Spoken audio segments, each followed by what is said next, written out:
Hi NPHIC communicators, this is Kerry, Shearer, and right now I'm in downtown Napa, California. Behind me is one of the hardest hit structures in the 6.1 earthquake that hit at 3:20 a.m. on Sunday morning. It's the Carpe Diem restaurant, and this is one of 15 buildings at this time that has been red tagged, which means that nobody can go in or out. But I had a chance earlier at the Office of Emergency Services to find out a little bit about how they're using social media to reach out and to communicate in a disaster of this type. Right behind me you can see over 100 people coordinating on this emergency in this building alone. We've got other facilities open and activated. There are people from state agencies, from the military, from federal agencies, from nonprofits like American Red Cross here coordinating resources to respond.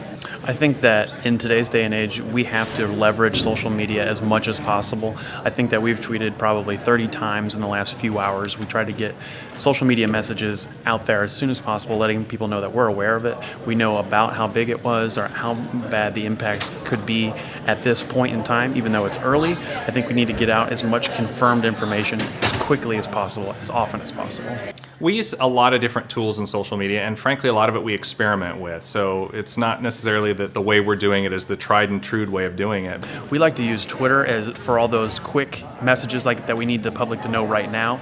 If there's a longer message or something that might be closer to a press release, we might be using Facebook and WordPress. So we use all of those platforms. So in the case of today, one of the things we want to do is provide the media with at least a glimpse of what's going on. And, it's sort of reassuring to know, like, oh, we actually are in here doing something. So we have a camera that we can turn on and provide a live stream on Ustream of what's happening here, and then we push that out on social media like Twitter and say, hey, click here and you can see what's actually happening live in the State Operations Center. Skype's a great example of a tool that provides big dividends, and especially like in this case. We're here in Sacramento. We have the State Operations Center. There's lots of stuff going on behind us, right?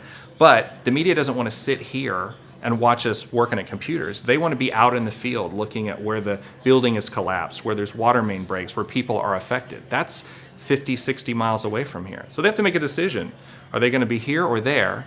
If we use Skype, that also provides them an opportunity to be here but not physically be here. We can tell them we're on Skype, we can do an interview with you. CNN does it, MSNBC does it, local stations do it. It provides just another channel of getting your message out in a convenient way, because the media can't always be everywhere, and especially today when the media markets are divided and there's less reporters than there ever has been. Well, social media can be critical in a disaster. We can see potential impacts that we weren't aware of, road reports from just civilians on the ground driving around, possible building collapses in an earthquake that we weren't aware of, or it might be in a rural community. There used to be the old days where you would say that if there was a photo published by a citizen or there was video put up, we would be very skeptical of it and frankly try to filter it out. We don't want to see it. Like, it's unverified information. But the reality is that drives the storyline of media. If you're not providing the images or providing context, those images and the things that are unverified are actually driving the storyline. Most of the time, it's a good gauge as to where you need to go for either rumor control or providing additional information, clarifying facts, focusing your effort on an area that perhaps you wouldn't have otherwise known, but because people are tweeting and providing information of something going on. So, it's still an evolving medium for us. We're not afraid to experiment. We're also not afraid to get out information as quick as we can. Sometimes we do trip, sometimes we do fall, but then we're quick to correct it. And we're open and transparent about the stuff that we're pushing out. The sooner you get out there and at least establish the communication, essentially putting up the flag and saying we're here and we're looking into it, the better chance you have of being that source of information. Because the reality is, if you're not there, you're not present, somebody else is going to fill the void. And the times I've actually heard the most upset PIOs is when there has been this delay. They've waited 3 or 4 hours to get a press release out, and in that amount of time, some person who's taken opportunity from the public is using it as a platform to complain about how state government's slow or the local agencies are incompetent. And in that amount of time, if you would have just put up the flag and said, hey, we're here, we're obviously concerned about the people that are impacted and we're going to take some steps to help them, and we are, and we're going to provide you information over the course of time. I mean, that ends up paying big dividends when it comes to at least providing a channel of public information where other people can consume it.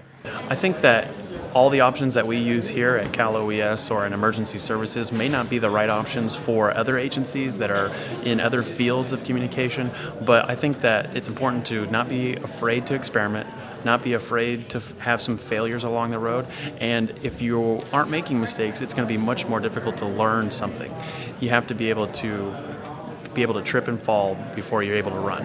Back here in the State Operations Center, they're continuing to coordinate the emergency, and I imagine they will be here for at least a week or so after this, because, aftershocks can really happen at any time. Great information from Kelly and Brad about the Napa earthquake and social media response. We'll talk with you again soon.